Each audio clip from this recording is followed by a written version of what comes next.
Bonjour à tous, j'espère que vous avez passé une très bonne semaine. Allez, c'est parti pour une virée à Combourg, la perle d'Ille-et-Vilaine. Je vous emmène découvrir une petite ville pleine de charme, son château hanté qui cache des secrets et les meilleurs spots pour poser votre camping-car au bord du lac.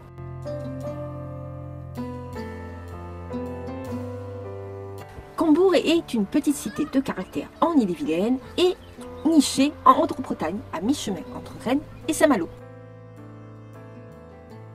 Surnommée également le berceau du romantisme, elle doit cette réputation à François-René de Chateaubriand, le célèbre écrivain qui a grandi dans son imposant château. La ville bordée par le lac tranquille offre une ambiance paisible avec ses maisons en granit et ses façades à colombage, témoin d'un passé médiéval. Combourg est aussi un point de départ idéal pour explorer les sites comme le Mont-Saint-Michel ou Dinan, en moins d'une heure en plus.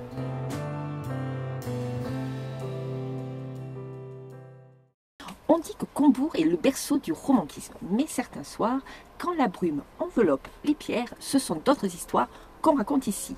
Des histoires de fantômes et de souvenirs oubliés dans les couloirs du château. Et si on allait voir ça d'un peu plus près? Je vais vous raconter l'histoire effrayante du chat noir et de la jambe de bois.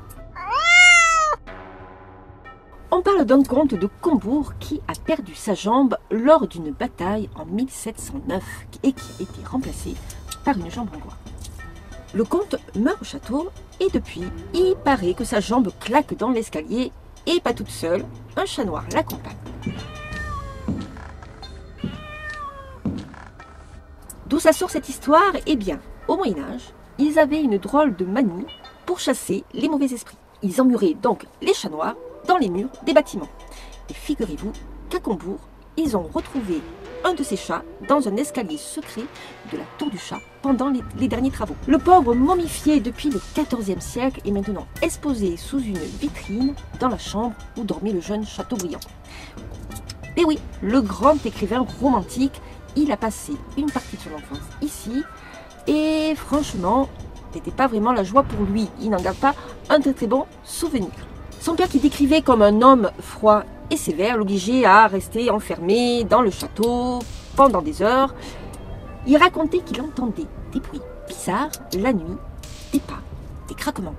Ces souvenirs-là, il les a racontés bien plus tard dans ses mémoires d'autres temps, que je vous conseille de lire ou de relire.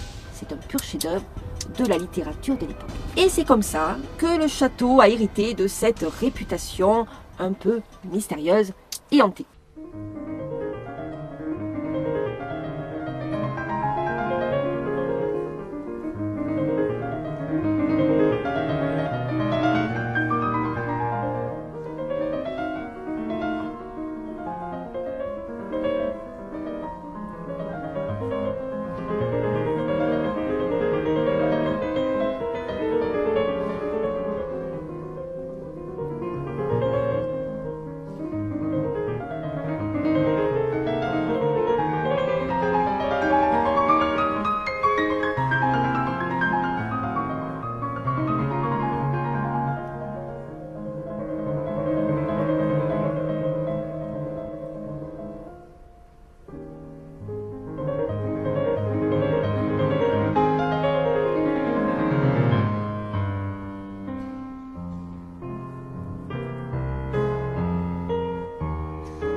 Alors bon, on va laisser les frissons du chat noir et de la jambe de bois derrière nous parce que maintenant, on va plonger dans une autre légende. La légende de Lancelot. Louis, le super chevalier, eh bien, il a un lien avec Combourg.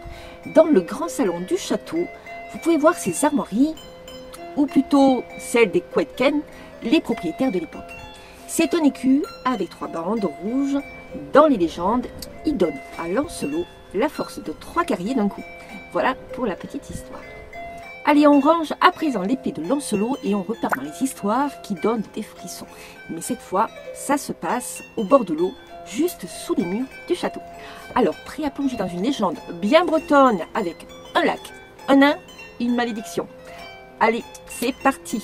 Alors, imaginez-vous, au XIe siècle, au bord du lac tranquille. C'est comme ça que Chateaubriand l'appelait. cette étendue d'eau, toute calme, au pied du château. Là, on rencontre Rivallon, premier de Dole, j'espère que je le prononce bien, le tout premier seigneur du château. Un jour, il se balade près de l'étang tranquille et il arrive à la fontaine de Margate, un petit coin au bout du lac. Et là, il tombe sur un nain avec une barbe blanche très longue, coincé dans les ronces. Rivallon est plutôt sympa avec lui et le libère après s'être bien battu avec des épines. Le nain, tout content, lui raconte qu'il s'est fait piéger en essayant de récupérer une pierre blanche cachée dans la fontaine. Et attention, c'est pas n'importe quel caillou. Cette pierre, elle a un grand pouvoir. Lorsque on la jette dans l'eau, miraculeusement, elle empêche le lac de déborder. Rivallon va noter l'info, on va dire, mais il passe à autre chose. Sauf que, quelque temps après, ça se corse. Parce qu'il va croiser une vieille dame qui lui bloque le chemin. Alors ça énerve Rivallon, il perd patience et là, il insulte cette dame. Très très grave erreur. La femme, pas du tout contente, lui balance une malédiction. Tu as osé me parler comme ça, eh bien les eaux de Margate vont couler, jusqu'à ce que ton château et tout le village soient noyés. Et là, l'eau se met subitement à déferler, c'est inonde de tout.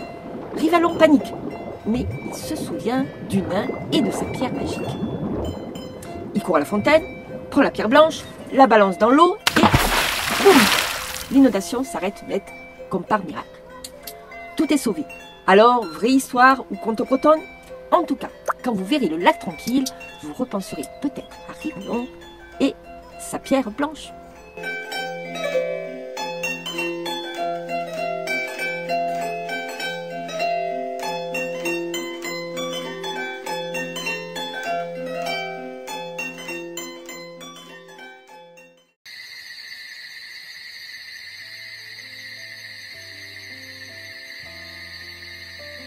Bon, on laisse les nains, les malédictions et les pierres magiques derrière nous parce que maintenant, on passe en mode pratique. Alors si vous venez à Combourg avec votre camping-car, je vous donne les bons plans. Alors vous avez le camping municipal qui s'appelle le Vieux Châtel. C'est juste à 2 pas du centre-ville et juste en face du lac tranquille. Et là, vous allez vous réveiller avec la vue sur l'eau et le château au loin et c'est quand même plutôt sympa. Vous avez des emplacements avec électricité, de l'eau, des sanitaires. Donc niveau prix, c'est vraiment abordable. Il vous faudra compter entre 14 et 16 € la nuit pour 2 adultes selon la saison. Si vous avez besoin de faire votre plein d'eau et d'électricité, il y a aussi l'aire de service à l'Intermarché de la ville. Ça vous coûtera 2 € pour le jeton. Par contre, pour dormir, c'est quand même pas idéal. C'est plus une aire, on va dire, technique qu'un coin cosy. Bon, nous, on a trouvé notre spot parfait, le parking juste à côté de l'étang des Maffins. Et là, c'était vraiment bien pour une belle balade autour de l'eau. Vraiment un petit coin idéal pour poser le camping-car.